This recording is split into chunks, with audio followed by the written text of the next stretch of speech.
فرمایا کرتے تھے قیامت میں جو ہم نے حضور کی تلاش کرنی ہے تو بچنا ہے تو دنیا میں کیوں نہ نبی پاک کی غلامی میں آ جائے۔ وہ کہتے تھے دنیا، اعلیٰ حضرت نے کتاب لکھی ہے الامن والغلا، اس میں آپ فرماتے ہیں جو حضور کی پناہ میں آ جاتا ہے نا وہ بچ جاتا ہے۔ اللہ کرے آپ کو سمجھ آئے میری بات۔ جو حضور کی پناہ میں آ جاتا ہے وہ جو دنیا دار رہتا ہے، مالدار رہتا ہے، حضور کی پناہ میں نہیں آتا وہ بے سکون رہتا ہے۔ فرماتے یہاں دنیا میں بھی حضور کی پناہ میں آ جاؤ، آج لے ان کی پناہ۔ اور آج دلیل آپ نے ابن ماجہ کی حدیث لکھی ہے، حضرت تمیم داری حدیث کے راوی ہیں، اعلیٰ حضرت نے لکھی ہے، فرماتے ہیں جو حضور کی پناہ میں آیا بچ گیا۔ دلیل دیتے ہیں، فرمایا انسان جانور بھی آتے تھے تو بچ جاتے تھے۔ حضرت تمیم داری رضی اللہ تعالیٰ عنہ فرماتے ہیں کہ ہم کھڑے تھے، ایک اونٹ دوڑتا ہوا آیا، نبی کریم صلی اللہ علیہ وسلم کے پہلے اس نے قدموں پہ سجدے کیے، صحابہ کہنے لگے تو ہمیں بھی اجازت دیں، فرمایا وہ تو بے زبان ہے، اسے تو پتہ کوئی نہیں، پیش نظر ہے وہ نو بہار، سجدے کو دل ہے بے قرار، روکیے سر کو روکیے یہی تو امتحان ہے۔ فرمایا اسے کیا پتا، تم تو مکلف ہو شریعت کے، تمہیں اجازت نہیں ہے۔ اور اعلیٰ حضرت نے 2 ٹوک لکھا ہے، فرمایا سوائے خدا کے کسی کو تعظیمی سجدہ بھی حرام ہے، یہ نوٹ کر لیں میری بات۔ اور اعلیٰ حضرت نے فتاوی رضویہ میں لکھا ہے کسی قبر پہ جاؤ تو 4 ہاتھ دور کھڑے رہو۔ اللہ کرے آپ کو سمجھ آئے، کتنے ہاتھ؟ 4 ہاتھ دور کھڑے رہو، سورۃ فاتحہ پڑھو، درود شریف پڑھو، جس قبر پہ گئے ہو ان کی روح کو اصال ثواب کرو، ان کے وسیلے سے دعا مانگو۔ اعلیٰ حضرت فرماتے ہیں قبر کو سجدہ بالاتفاق حرام ہے، طواف قبر کا کرنا بالاتفاق حرام ہے، بوسہ لینے میں اختلاف ہے کہ جائز ہے کہ ناجائز ہے، لیکن بوسے سے بھی چونکہ شک پڑتا ہے تو فرماتے ہیں احمد رضا کی رائے یہ ہے کہ بوسہ لینے سے بھی بچا جائے۔ وہ آ گیا تو اس سے اگلی باتیں کرتا ہے، بس خاموش رہ، باادب رہ اور پیچھے رہ۔ تو حضرت تمیم داری کہتے ہیں یہ حدیث اعلیٰ حضرت نے لکھی ہے الامن والغلا میں، فرماتے ہیں کہ اونٹ نے پہلے سجدہ کیا، قدم چومے، پھر اس نے حضور کے کان میں کوئی بات کہی، روزے دے دوالے نے غلاماں دیاں ٹولیاں، ایک پیا سندا کروڑاں دیاں بولیاں، یعنی اونٹ نے بات کی تو حضور نے وہ بھی سن لی۔ اعلیٰ حضرت کہتے ہیں جو پناہ میں آتا ہے بچ جاتا ہے۔ کہتے ہیں رسول کریم نے نا اونٹ کی پشت پہ ہاتھ پھیرا اور اللہ کے محبوب فرمانے لگے فکر نہ کر، اب تو آ گیا ہے نا تو جیسے تو کہے گا ویسے ہی ہو جائے گا، جیسے تو کہے گا ویسے ہی۔ ابن ماجہ میں موجود ہے، پر میں چونکہ فاضل بریلوی رحمت اللہ علیہ کی کتاب سے پیش کر رہا ہوں الامن والغلا سے، تو میں اسی انداز میں پیش کر رہا ہوں جس انداز میں وہاں ہے۔ حضرت تمیم داری کہتے ہیں کہ ہماری سمجھ میں بات کوئی نہ آئی، تھوڑی دیر گزری تو کچھ لوگوں نے ہاتھوں میں رسیاں پکڑی، خنجر پکڑے، دوڑے آئے، یا رسول اللہ یہ ہمارا اونٹ ہے۔ حضرت تمیم داری کہتے ہیں میں نے دیکھا کہ جب وہ آ گئے نا خنجر لے کے تو اونٹ حضور کے پیچھے چھپ گیا، آج لے ان کی پناہ، آج مدد مانگ ان سے، وہ حضور کے پیچھے چھپ گیا۔ وہ کہتے ہیں کہ نبی کریم صلی اللہ تعالی علیہ وسلم نے فرمایا کیا مسئلہ ہے؟ یا رسول اللہ ہمارا اونٹ ہے، ذبح کرنے لگے تھے دوڑا ہے۔ حضور فرمانے لگے وہ تو تمہاری شکایت کر رہا ہے۔ وہ کہتا ہے یا رسول اللہ میں نے برسوں ان کی نوکری کی، برسوں میں نے بڑی نوکری کی۔ صحیح کہتا ہے یا رسول اللہ؟ ٹھیک کہتا ہے حضور، اب بوڑھا ہو گیا ہوں، تھوڑا زیادہ بوجھ نہیں اٹھا سکتا تو مجھے ذبح کر کے کھانا چاہتے ہیں، میں مرنا نہیں چاہتا۔ نبی کریم فرمانے لگے اچھے لوگ یہ صلہ دیتے ہیں؟ انہوں نے عرض کی حضور آپ حکم کر دیں، ہم اس کو چھوڑ دیتے ہیں یا رسول اللہ، نہیں ذبح کریں گے، خدمت کریں گے۔ حضور فرمانے لگے نہیں، اب میرے پاس آیا ہے نا، اب میں نے واپس نہیں کرنا، آج ہو گیا ہے، آج لے ان کی پناہ، آج مدد مانگ ان سے، آج ہو گیا ہے یا رسول اللہ پھر رکھ لیں۔ حضور نے فرمایا نہیں بھائی پیسے بتاؤ کتنے؟ یا رسول اللہ نہیں کچھ نہیں۔ نبی کریم علیہ السلام نے فرمایا نہیں، بتاؤ کتنے، بتاؤ کتنے؟ उन्होंने कहा हुजूर एक दफा रेट लगाया था तो 100 दिनार लगा था। हुजूर ने फरमाया बिलाल दे दो 100 दिनार। 100 दिनार दे दिया। आला हज़रत फरमाते हैं देखो उनकी पनाह में आने की बरकतें कितनी हैं। उनसे कहा तुम जाओ, वो चले गए। हुजूर ने पुश्त पे हाथ फेरा, फरमाया जा तू आजाद है। हजरत तमीमेदारी कहते हैं वो पहले गया फिर पलट गया। उसने नबी पाक के कान में को बात की, कई बातें की, पर मैं एक बात करता हूँ, कई बातें की, एक बात की तो हुजूर रो पड़े। ऊंट चला गया, हमने उसकी हुजूर ये क्या कह गया है? महबूब फरमाने लगे ये कह गया या रसूल अल्लाह जिस तरह आपने मुझे छुरी से बचाया है, मैं दुआ करता हूँ अल्लाह आपकी उम्मत को जहन्नुम से महफूज फरमाए। अल्लाह जहन्नुम से बचाए आपकी उम्मत, इस तरह मुझे छुरी से आपने महफूज किया। आला हज़रत फरमाते हैं किन चक्करों में पड़े हुए, किन चक्करों में?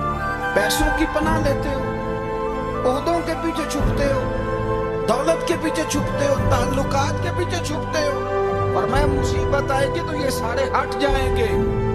अगर पनाह लेनी है तो मदीने वाले महबूब की पनाह लो, दरवाजा रसूल पे आओ, नबी करीम की बारगाह में झुको, हुजूर से प्यार करो। आला हज़रत फरमाते हैं महबूब का अदब करो, रसूलुल्लाह की गुलामी करो। फरमाते हैं फिर के गली गली तबाह, ठोकरें सबकी खाए क्यों, दिल को जो अक्ल दे खुदा तो तेरी गली से जाए क्यों। और फरमाने लगे जान है इश्क मुस्तफा, रोज फुजू करे खुदा, जिसको हो दर्द का मजा वो नाज़े दवा उठाए क्यों। जिसको हो दर्द का मजा वो नाज़े दवा उठाए क्यों।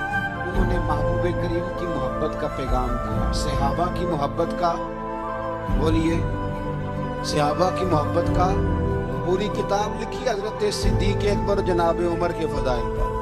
और मजे की बात यह है कि आला हजरत ने ना उर्दू शायरों में से किसी को तौफीक नहीं हुई हुजूर को शहनशाह कहने की। आला हजरत ने कहा मेरे नबी शहनशाह। दलील क्या दी? फरमाने लगे पढ़ो तिरमिज़ी। हुजूर ने फरमाया मेरे 2 वजीर जमीनों में हैं, 2 आसमानों में। जमीन के 2 वजीरों के नाम अबू बकर और उमर है, आसमान के 2 वजीर हैं जिब्रील और मीकाईल। आला हज़रत कहने लगे हुजूर वजीर तो किसी शहनशाह के ही होते हैं, फिर कह लो ना शहनशाह।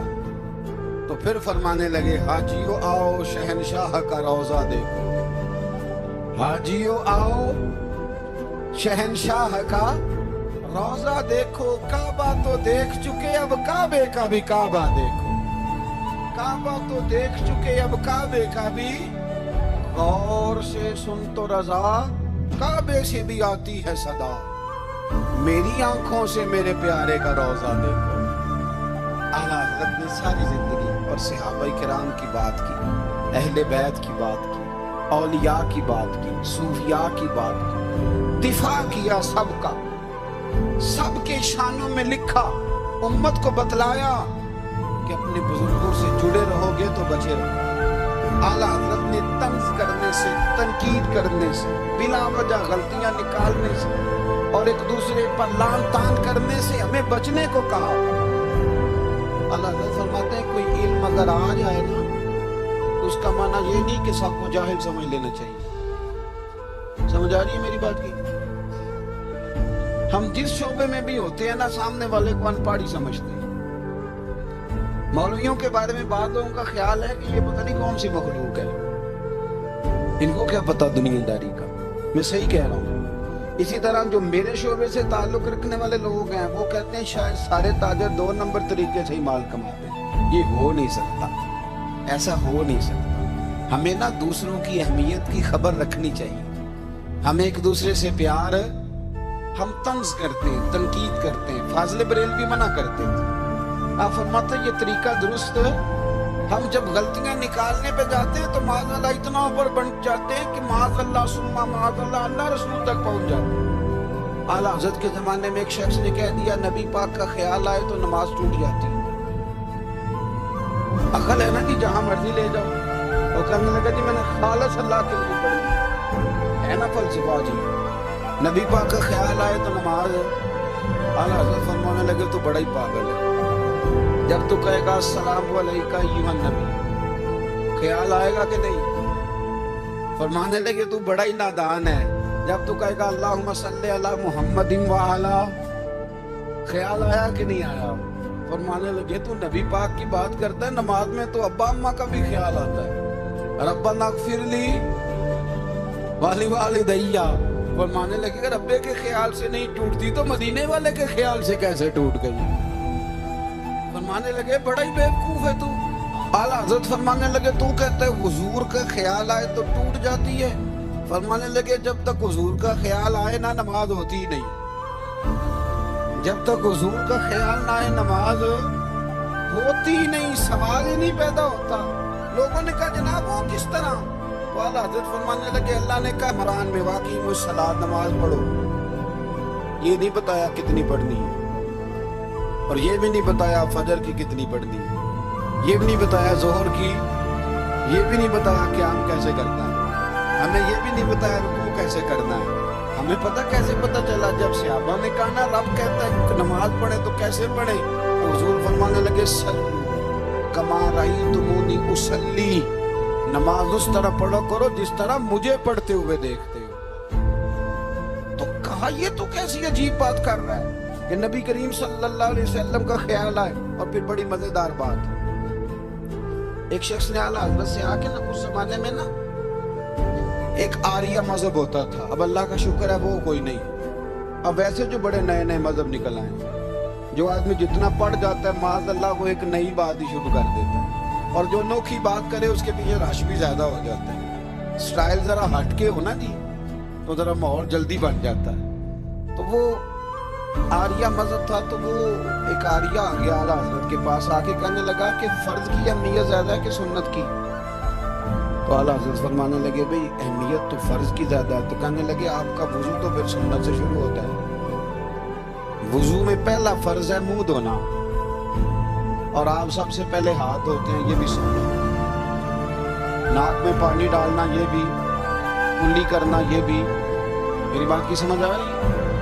उसने कहा ये आप अजीब लोग हैं, फर्ज अगर बड़ा है तो पहले फर्ज होना चाहिए था। समझ आ रही है मेरी बात की? लोग दीन पर बड़े बड़े मुख्तलिफ एतराज़ात करते हैं ना। उसने कहा जी पहले होना चाहिए था फर्ज। तो मुंह धोना फर्ज है, आपने घुटनों तक हाथ धोए, अब ये जो आपने हाथ धोए ये भी सुन्नत, कुल्ली करी तो वो भी सुन्नत, नाक में पानी डाला तो वो भी सुन्नत, तो अब तो चौथे नंबर पे फर्ज अदा कर रहे हैं। तो अल्लाह फरमाने लगे तुम असल में महबूब का गुलाम नहीं ना। हाँ तुझे क्या बताओ ये बात क्या है, तू बैठ जा हमसे सुन, हम तुझे बताते हैं। उसने कहा जी क्या मतलब? फरमाने लगे ये महबूब जो है ना हमारे, ये हमें बड़ी जगहों से बचाते हैं, ये बचा बचा के फराज तक ले जाते हैं। क्या क्या मतलब? कहने लगे हुजूर ने हमें कहा है कि पहले ना हाथ धो लो, पता चल जाए पानी ज्यादा गर्म तो नहीं, मुंह जाली ना जाए, पहले ना देख लो, वरना फिर नाक में डाल के पता करा लो कि इसमें से बदबू तो नहीं आती। सुन्नत भी अदा हो गई, पता भी चल गया बू तो नहीं आ रही, और फरमाया फिर मुंह में डाल के चख लो कि बद जायका तो नहीं। अब ये तीन सुन्नतें अदा करके तुम फर्ज अदा करोगे तो अल्लाह भी राजी होगा, अल्लाह के रसूल भी राजी।